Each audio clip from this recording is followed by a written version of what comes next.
தர்மமுனீஸ்வரன் மாதிரி இருக்கிற குற்றவாளிகளுக்கு வந்து பெயில் கிடைக்கக்கூடாது.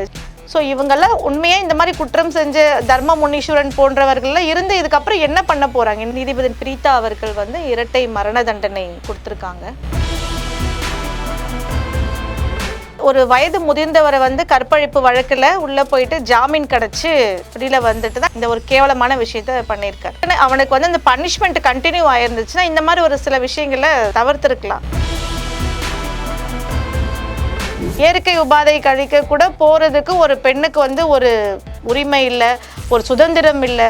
அதில் கூட அந்த குழந்தையால் நிம்மதியாக வெளியில் கூட போக முடியல அப்படின்னு நினைக்கும் போது உண்மையாகவே வருத்தமாக இருக்குது. ஸோ இந்த மாதிரி குற்றவாளிகள் எல்லாம் அவங்க திருந்துறதுக்கான ஒரு வாய்ப்பாக தான் அது வெளியில் அனுப்பியதுக்கு அப்புறம் கேஸ் ட்ரையல் நடக்கும்னு வச்சுக்கோங்க. இது திருந்துவாங்கன்னு நினச்சி தான் அது ஒரு சில வாய்ப்புகள் கொடுக்கப்படுது. ஆனால் இப்படிப்பட்ட ஒரு நபர்கள் வந்து யாரும் திருந்துற மாதிரி வந்து இப்போ வரைக்கும் தெரியல.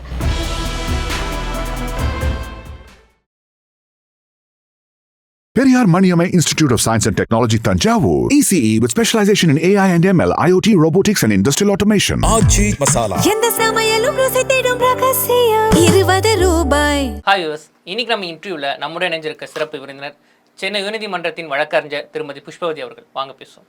மேம் வணக்கங்க. மேம் வணக்கம். மேம், தூத்துக்குடி சம்பவம் +2 மாணவி வந்து இறப்பு யாருமே ஏற்றுக்கொள்ள முடியாது. இப்போது அந்த சம்பவத்துக்கு வந்து தீர்ப்பு கொடுத்துருக்காங்க. என்ன நடந்தது மேம்? இப்போ இந்த தீர்ப்பு நீங்கள் எப்படி பார்க்குறீங்க? அந்த வழக்கு பார்த்திங்கன்னா நானுமே பார்த்துருந்தேன்.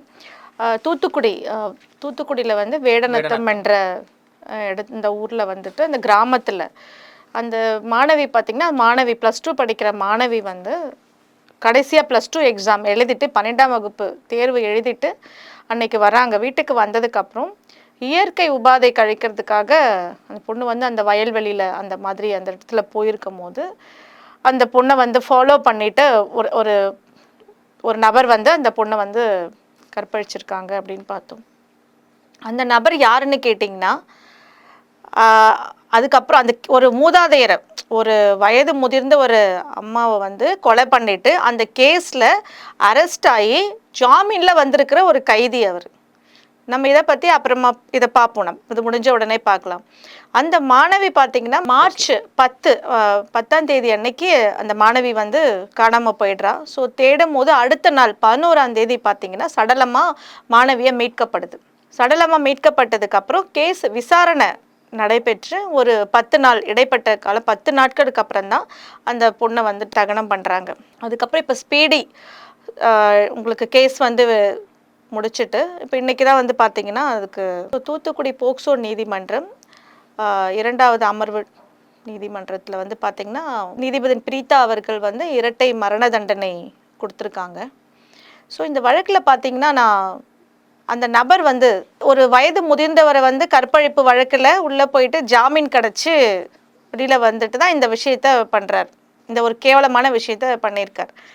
ஸோ நம்ம அட்லீஸ்ட் அந்த ஜாமீன் அவனுக்கு வந்து அது கிடைக்காம இருந்து ஸோ அந்த தண்டனை அவனுக்கு வந்து அந்த பனிஷ்மெண்ட் கண்டினியூ ஆயிருந்துச்சுன்னா இந்த மாதிரி ஒரு சில விஷயங்களை தவிர்த்திருக்கலாம். பட் பார்த்திங்கன்னா அது ஒரு கேஸ் ப்ரொசீஜர் படி அந்த மாதிரி நம்மளால் பண்ண முடியாது.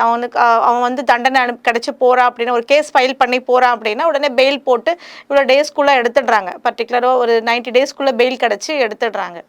ஸோ இந்த மாதிரி குற்றவாளிகள் எல்லாம் அவங்க திருந்துறதுக்கான ஒரு வாய்ப்பாக தான் அது வெளியில் அனுப்பியதுக்கு அப்புறம் கேஸ் ட்ரையல் நடக்கும்னு வச்சுக்கோங்க. இது திருந்துவாங்கன்னு நினச்சி தான் அது ஒரு சில வாய்ப்புகள் கொடுக்கப்படுது. ஆனால் இப்படிப்பட்ட ஒரு நபர்கள் வந்து யாரும் திருந்துற மாதிரி வந்து இப்போ வரைக்கும் தெரியல. ஸோ வர வழியிலேயே அன்னைக்கு தான் அந்த கேஸ் ஜாமீன் வாங்கிட்டு பெயில் கிடச்சி வரா. ஸோ வர வழியிலேயே இந்த ஒரு அவ்வளோ ஒரு அசம்பாவிதம், ஒரு கேவலமான நிகழ்ச்சியை பண்ணியிருக்கான். ஓகே, கூட தர்மமுனீஸ்வரன் வந்து ஆல்ரெடி கேஸ் இருந்து ஜாமீனில் வந்து இப்படி ஒரு விஷயத்தை பண்ணியிருக்காரு. அப்போ இதுவே பல குற்றவாளிகள் ஜாமீனும் கிடைக்குது. இப்போ நீங்கள் சொன்னீங்க இவர் ஜாமீன் மட்டும் கொடுக்காம இருந்தால் அவர் வெளியே வந்திருக்க மாட்டார், ஜெயிலே இருந்திருப்பார் அப்படின்னு. அப்போ இனிமேல் ஏற்கனவே குற்றங்கள் இருக்குமோ அவங்களுக்கு ஜாமீன் தராங்க. இதை பற்றி நினைக்கிறீங்க? ஏன் கொடுக்குறாங்க அப்படின்னா அது ஒரு கேஸுக்கு பொறுத்தது வச்சுக்கோங்களேன், ஒரு வழக்கை பற்றி தீர்மானிக்கிறாங்க. ஸோ அது டிஃபென்ஸ் கொடுக்குறாங்க. எதிர்த்தரப்பு அட்வொகேட்ஸ் பார்த்தீங்கன்னா ஸோ இதெல்லாம் இல்லை, ஸோ அந்த அம்மா வந்து இயற்கையாக மரணம் அடைஞ்சிருக்கலாம், ஸோ இது மாதிரி நிறைய டிஃபென்ஸ் வைக்கும் போது ஸோ உங்களுக்கு வழக்கு அப்படின்னால 2 பக்கமும் கேட்டு நீதி வழங்குறது தான் வந்து பார்த்திங்கன்னா அதுதான் உங்களுக்கு வழக்கு. ஸோ அதுக்காக நீதி கிடைக்கிறது தான் நீதி கொடுக்கறது தான் நீதிபதியுடைய வேலையுமே கூட.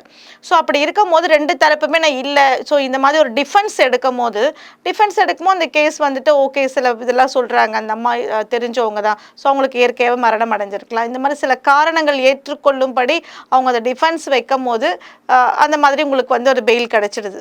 ஓகேங்களா? பட் என்னை பொறுத்த வரைக்கும் என்னென்னா இந்த மாதிரி நான் ஒரு சாதாரண ஹியூமனாக நான் சொல்லணும் அப்படின்னா, வழக்கறிஞராக இல்லாமல் சொல்லணும் அப்படின்னா, இந்த மாதிரி ஒரு குற்றவாளிகளுக்கெல்லாம் தர்ம முனீஸ்வரன் மாதிரி இருக்கிற குற்றவாளிகளுக்கு வந்து பெயில் கிடைக்கக்கூடாது. ஜாமீன் கிடைச்சா இந்த மாதிரி தொடர்ந்து தான் இதே மாதிரி இன்னொரு வழக்குலையும் நீங்கள் பார்த்துருந்துருப்பீங்க. அந்த தஷ்வந்த்னு சொல்லிட்டு வீட்டு பக்கத்துலேயே ஒரு குழந்தைய பண்ணியிருக்கான், அதுக்கப்புறம் வந்துட்டு அவங்க அம்மாவையும் வந்து கொலை பண்ணியிருக்கான். இப்போ அது உச்சநீதிமன்றத்தில் வந்து பார்த்தீங்கன்னா அவனோட குற்றம் வந்து நிரூபிக்கப்படவில்லை, சான்றுகள் வந்து வைக்கப்பட்ட எவிடன்ஸ் எதுவுமே சரியா இல்லைன்னு சொல்லிட்டு அவனை வந்து அக்விட்டல் பண்ணிட்டாங்க. ஓகேங்களா? ஸோ பட் ஆனால் அந்த மாதிரிலாம் இருக்கக்கூடாது. பட் அரசு படி பார்த்தீங்கன்னா வழக்கு படிகள் பார்த்தீங்கன்னா அது பெயில் வந்து உங்களுக்கு கிடைச்சிடுது. ஓகேங்க. இங்கே கூட தர்ம முனிஷன் 2 மரண தண்டனை கொடுத்துருக்காங்க, அதுவும் 76 நாட்களுக்குள்ளே விசாரிச்சு. இப்போ இந்த டைமில் இப்படி ஒரு தீர்ப்பு கொடுத்தது வந்து மக்கள் வரவேற்கத்தக்கதாக இருக்குது. இந்த மாதிரி எல்லா கேஸ்லையும் கொடுத்தா எப்படி இருக்கும்? இல்லை, இன்னும் 76 நாட்களில் வந்து கொடுத்துருக்காங்க அப்படின்னும் போது நீதிபதி பிரீதா அவர்கள் வந்து எல்லாருமே ஒரு பாராட்டுறாங்க. ரொம்ப ரொம்ப வரவேற்கத்தக்க ஒரு நமக்கு ஜட்ஜ்மெண்ட்டாக இருக்குது. ஏன்னா எல்லாருமே அவங்களுக்கு நிறைய பேர் விஷ் பண்ணுறாங்க. ஸோ ஏன்னா இவ்வளோ 73 பேர் பார்த்தீங்கன்னா அதில் சான்றுகள் எல்லாருமே அதில் கேஸ் எல்லாம் அவங்களுக்கு என்கொயரி பண்ணி ஒவ்வொருத்தருமே விட்னஸ் சப்மிட் பண்ணியிருக்காங்க. ஸோ அது கேட்கவே உண்மையிலே ரொம்ப நல்ல விஷயமா இருக்குது. என்னென்னா இந்த மாதிரி எல்லா வழக்குகளுமே வந்து இந்த மாதிரி விரைவாக ஒரு ட்ரையல்லாம் முடிஞ்சு அவங்களுக்கு விட்னஸ் சப்மிட் பண்ணிவிட்டு உங்களுக்கு ஈஸியாக வந்து அது ஜட்ஜ்மெண்ட் கிடைக்கும் போது அட்லீஸ்ட் பாதிக்கப்பட்டவங்களுக்காவது ஒரு அவங்களுக்கு ஒரு நீதி கிடைச்ச மாதிரி அவங்களோட வலிகளுக்கு ஒரு ஆறுதலாக இருக்கும், அவங்களோட வலிகளுக்கு ஒரு மருந்தாக இருக்கும். இல்லை நாங்கள் 1 year 2 years ஒரு கேஸ் பார்த்தீங்கன்னா 5 yearsக்கு அதுக்கப்புறம் தான் அவங்களுக்கு வந்து ஒரு கடைசியில் வந்து ஒரு நீதி கிடைக்குது. ஸோ அப்படி கிடைக்கும் போது அது ரொம்ப வருத்தமாக இருக்கும். அது பாதிக்கப்பட்டவங்க இருக்கவே மாட்டாங்க ஒரு காலகட்டத்திலலாம். ஸோ அந்த மாதிரிலாம் இல்லாமல் இது வந்து ரொம்ப சீக்கிரமாக பண்ணியிருக்காங்க. உண்மையை வரவேற்கத்தக்க ஒரு இந்த கேஸ் வந்து பார்க்குறோம் நம்ம நீதி. ஓகே. ஆனால் சில மக்கள் கேட்கக்கூடிய கேள்வி என்ன, இப்போ இந்த கேஸ் சீக்கிரம் முடிச்சிட்டிங்க, ஆனால் இன்னமும் பல பெண்கள் பாதிப்படைஞ்சு தான் இருக்காங்க. அது இப்போ இந்த டைம் நீங்களே பார்த்துருப்பீங்க, பல நியூஸில் கேள்விப்பட்டிருப்பீங்க, ஒவ்வொரு நாளும் பெண்களும் பாதிப்படைஞ்சு தான் இருக்காங்க, முக்கியமாக குழந்தைகள் பாதிப்படைகிறாங்க அப்படின்னு. அப்போ இதை தடுக்கணும் அப்படின்னா என்ன பண்ணணும் அப்படின்னு கேட்குறாங்க. இதுக்கு உங்கள் பதில் என்ன? இப்போது பார்த்தீங்கன்னா இந்த ஜட்ஜ்மெண்ட் பார்த்தீங்கன்னா சீக்கிரமாக 76 நாட்களில் கொடுத்துருக்கிறது உண்மையிலே பெரிய விஷயம். இந்த மாதிரி எல்லா கேஸ்க்கும் இருக்கணும்னு நீங்கள் கேட்குறீங்க, நல்ல விஷயம் தான், எல்லா கேஸ்க்கும் இருக்கணும். ஸோ அதுக்காக காவல்துறை அவசரப்படுறது சரியா? அதான் உண்மையாக இருக்கணும். ஸோ நீங்கள் கேட்குறது வந்து அப்போ அவசரமாக நாங்கள் கேஸை முடிக்கணும், அப்போ வந்து யாரோ அதுக்கான கரெக்டாக அக்யூஸ்டை பிடிக்கலையான்னு நீங்கள் கேட்குறீங்க, குற்றவாளியை அரெஸ்ட் பண்ணலையா, அப்போ யாரோ ஒருத்தரை போட்டு நான் அரெஸ்ட் பண்ணி கேஸை முடிக்கிறாங்களான்னு கேட்க வரீங்க. ஓகேங்களா? அப்படியெல்லாம் இருக்காது, அதுக்காக இருக்க வாய்ப்புகள் கிடையாது. ஸோ காவல்துறை வந்து விரைவாக செயல்பட்டு அதற்கான குற்றவாளிகள் யாருன்னு கண்டுபிடிச்சி ஸோ கேஸை வந்துட்டு சீக்கிரமாக முடிக்கணும். ஒரு இப்போது கேஸை சீக்கிரம் முடித்தாதான் சரி ஓகே அவங்களுக்கு தண்டனையும் சீக்கிரம் கிடச்சிடுது. ஸோ பயமாவது இருக்கும் அட்லீஸ்ட். ஓகேவா? இன்னொன்று பார்த்தீங்கன்னா இந்த மாதிரி நடக்கிறதுக்கான குற்றங்கள் நடக்கிறத எப்படி தடுக்கிறது, இந்த மாதிரி ஒரு ஸ்பீடாக ஒரு ஜட்ஜ்மெண்ட் கொடுக்கறது, இந்த மாதிரி சில விஷயங்களுக்கு தடை செய்கிறது குற்றங்கள் குறையிறதுக்கு ஒரு காரணம். இன்னொன்று பார்த்தீங்கன்னா நம்ம தண்டனை குற்றவாளி குற்றம் செஞ்சிட்டு இருக்கிறதும் நம்ம தண்டனை கொடுக்குறதும் இதையே விட்டுட்டு கொஞ்சம் ஒரு ஸ்டெப்பு மேலே ஸோ தண்டனைகள் வந்து கொஞ்சம் ஒரு ஸ்ட்ராங்காக இன்னும் கொஞ்சம் எஃபெக்டிவாக எந்த அளவுக்குன்னா நான் வழக்கறிஞராக அதையே சொல்ல முடியாது. எந்த அளவுக்கு அப்படின்னா இப்போ பார்த்தீங்கன்னா நிறைய பாண்டிச்சேரியில் கூட நம்ம கேஸ் பார்த்தோம், உடனே தூக்கு தண்டனை கொடுத்துட்டு அந்த வழக்கை வந்து தீர்ப்பு கொடுத்துருந்தாங்க பாண்டிச்சேரி ஒரு வழக்கில்.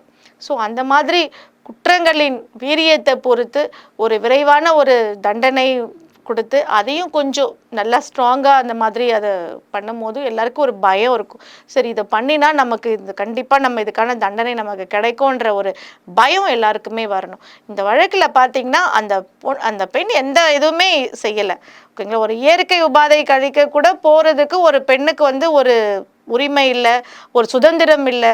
அதில் கூட அந்த குழந்தையால் நிம்மதியாக அந்த விஷயத்தை செய்ய முடியும், ஒரு வெளியில் கூட போக முடியல அப்படின்னு நினைக்கும் போது உண்மையாகவே வருத்தமாக இருக்குது.